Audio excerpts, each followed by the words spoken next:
Nagtataka ka din ba kung bakit parang andali lang para sa ibang kumita ng malaki, habang ang karamihan naman ay hirap na hirap makaraos sa buhay? Meron kasing mga simpleng money rules na nakatago sa karamihan. This may sound strange pero come to think of it, kung hindi to totoo, bakit may ilang mga taong yumayaman in a short period of time? When I say short period, I'm not referring to rich quick scheme ha. I'm referring to 8 to 10 years. Siguro may kababata ka o dating kaklase nung high school na hindi naman nanggaling sa mayamang pamilya pero nagulat ka na lang, biglang asenso. These people knew something or some rules about money na hindi available sa karamihan. Notice that I'm referring to it as rules ha, meaning things you need to follow, hindi to magic o hindi lang to paswertihan. Kung magic o lucky charm ang hanap mo, I'm sorry, this video is not for you. Pero kung na-realize mo na there's no such thing as something for nothing at handa ka to do what it takes to be rich, then panoorin mo ang video na to at alamin ang mga hidden money rules na magpapayaman sa'yo.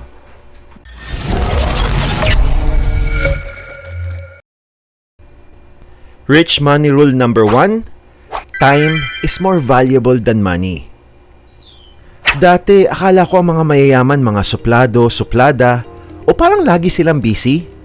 Pero ang totoo, they just value time. Kasi alam nila na time is the most valuable resource na meron sila. Kaya they wanna make the most out of their time. Tingin ko, kaya karamihan sa ating mga Pinoy ay hindi nakikita ang value ng time dahil sa trabaho natin.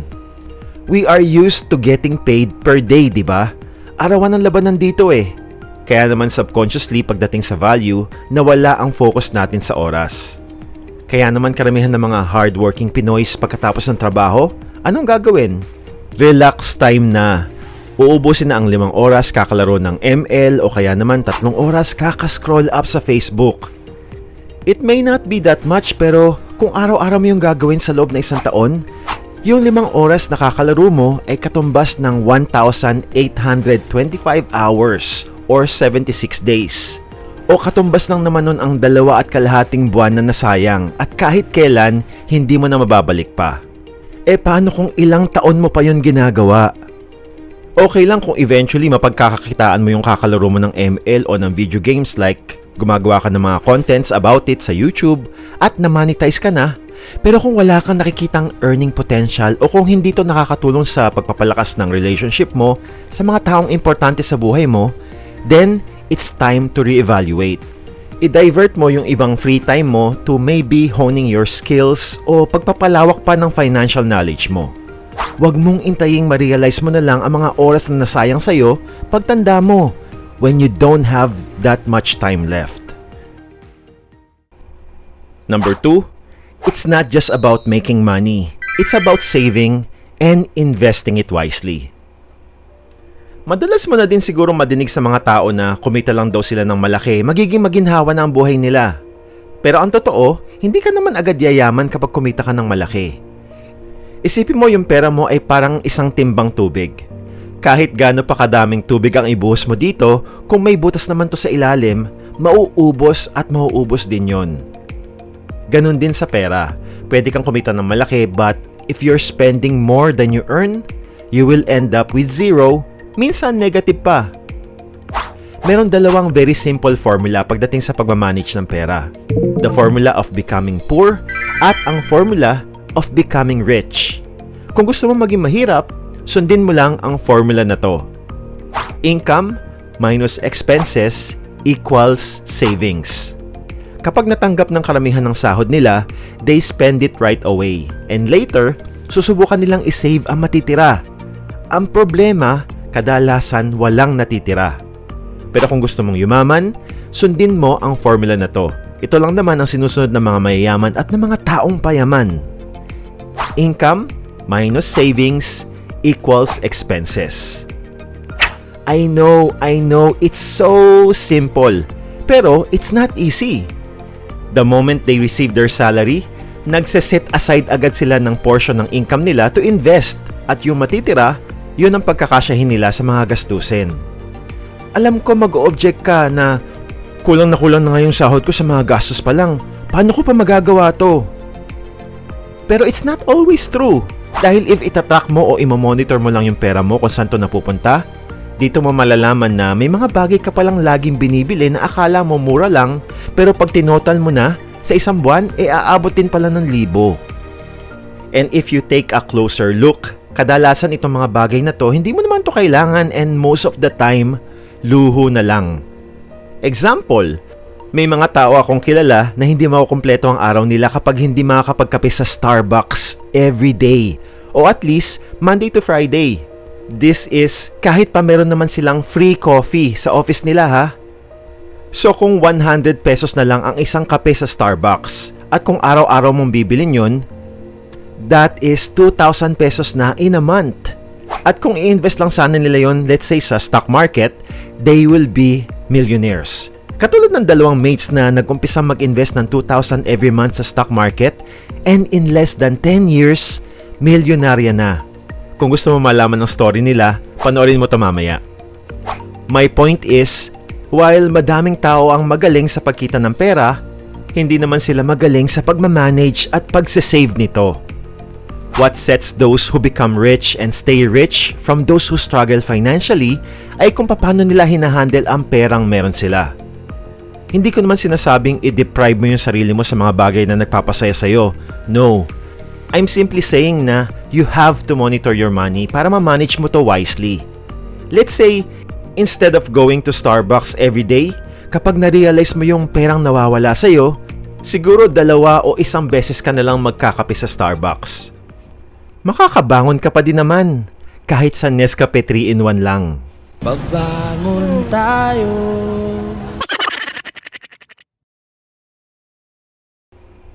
Rule number 3, passive income is the key sa financial freedom. Merong 2 stages ang financial life natin. Ang unang stage ay when man works for money. Ang second stage naman is when money works for men. Imagine a life na pagising mo ng umaga, you will find out na meron ka ng extra cash sa bank account mo kahit hindi mo naman yon pinagtrabahuhan the day before. Ang sarap, di ba? That is the magic of passive income. This is the secret of the rich. They are simply in stage 2. Paano ka makakarating ng stage 2? Paano ka magkakaroon ng passive income? By creating money machines. Pero alam mo ba ang problema kung bakit majority ng mga tao ay hindi makarating-rating sa stage 2? Kasi karamihan sa atin have a love affair with money, particularly with what money can buy. And that is the big difference ng mga mayayaman sa mahihirap. Ang mahihirap focuses on this love affair while they are just in stage 1. Habang ang mga mayayaman naman ay nag-focus munang makarating sa stage 2. Tandaan mo, kapag may pera ka, I don't care how big, pero wala kang money machines, that money will be more of a burden kesa blessing. Bakit? Kasi money buys stuff that needs more money to maintain. And that's the problem. That's the burden. Hindi pera ang magpapayaman sa'yo, kundi ang mga money machines that produces the money kahit pa natutulog ka. Isipin mo ang pera ay parang itlog. When you care for it, kapag nilagay mo yun sa incubator at inalagaan, it can become a chicken that can give you more eggs. And so, money, kapag minanage mo ng mabuti at nilagay sa right condition, can become a money machine na magbibigay sa iyo ng passive income. Meaning, you no longer need to trade time for money. Meron 3 klase ng money machines na magbibigay sa iyo ng passive income. Number 1, paper or digital assets. Number 2, business. At number 3, rental properties. Ang goal mo is to have money machines one day. Yes, building money machines ay hindi magiging madali pero it will be worth it. At sa 3 klase ng money machines na to, ang pinakamabilis mong magagawa ay ang pagkakaroon ng paper or digital assets. Paano? By investing your money sa mutual funds, bonds, cryptocurrencies, o sa paborito kong pag-investan, buying shares of gigantic companies sa stock market. Then eventually, pwede kang mag-venture sa mga businesses at rental properties. The key is to have as many money machines as you can handle. Pero as with everything, palagi namang may risks. So only go for the money machines you believe in. Number 4, the people in your circle matters. Nasabi ng lolo kong si Lolo Jim Ron dati na you are the average of the 5 people you spend the most time with. And this is so true. Kaya naman pag-isipan mong mabuti yung mga trotropahin mo. You have to learn and grow with the right people kung gusto mong umasenso sa buhay. Yung mga tao sa inner circle mo ay hindi lang yung mga kamag-anak at mga kaibigan mo. This can also mean yung mga taong pina-follow mo at mga contents na kinokonsume mo. Lagi mong tandaan na ang pagyaman, ang pag-asenso sa buhay ay hindi solo act. Somewhere along your journey, kakailanganin mo ng tulong. This could mean watching a content or reading a book ng paborito mong mentor na magpupush sa'yong magpatuloy when you feel like giving up. Ang energy kasi, whether negative o positive, ay nakakahawa. Kaya naman when you surround yourself with ambitious, driven at focused na mga tao, suddenly yung pag-asenso sa buhay ay parang abot kamay mo na. Sa kabilang banda, kapag tumropa ka naman sa mga negative o mga emotional vampires na tinatawag, sila yung mga taong wala nang ginawa kundi mag-complain o mga sobrang negative, laging nakakontra. Umiwas ka sa kanila dahil kung hindi, they will drain the life out of you and they will cloud your vision. Question: paano kung yung mga taong sobrang negative ay yung mga taong very close sa'yo like yung nanay mo o kapatid mo? Obviously, hindi mo naman pwedeng i-totally cut ang connections mo sa kanila pero you can limit it. Let's say kung nag-uusap o nagtatawagan kayo ng nanay mo 4 times a day every day, if you can limit that to once every 4 days at i-add mo sa daily conversation routine mo yung office mate mong si Juan na sobrang driven, sobrang focus at punong-puno ng pag-asang aasenso siya sa buhay, mas makakatulong yun sa'yo. If you watch 1 hour less ng mga negative news sa TV o sa phone mo about what's wrong in the world at gamitin mo yung 1 oras na yun to look for what's good in the world, that alone will have a big impact sa pagbabago ng buhay mo. At syempre, huwag mong kakalimutang pitikin yung like button ha kung may napupulot kang aral sa video na to. Salamat. At rule number 5, never stop investing in yourself. You are your greatest investment. Kaya naman yung mga mayayaman at mga pinaka-successful na taong kilala ko ay mga eternal students. Kasi alam nila na the more you learn, the more you will earn. Pero what is the secret to self-development? What is the secret to growth? There's only one way to grow and develop yourself to the best you can be. Ano yung one way na yon? I'll share a little story. Noong unang panahon, mayroong isang younger monk. Kinausap niya yung isang older monk at sinabi niya, "Master, you are so wise and holy and so kind. Gusto ko pong maging katulad niyo, Master. Ano po ba yung sikreto to self-development?" Sumagot yung old monk, "I'll tell you. Pero, siya nga pala, gusto mo ba ng tea?"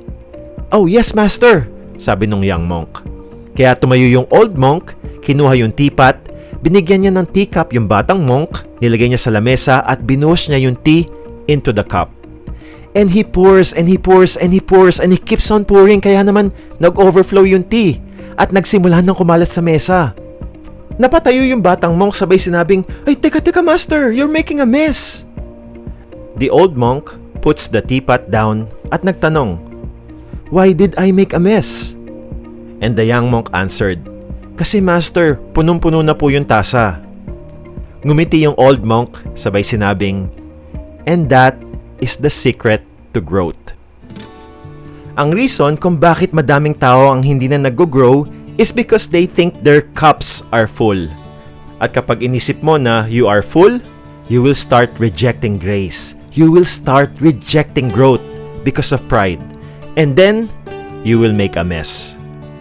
The only secret to growth, the only secret to self-development is humility.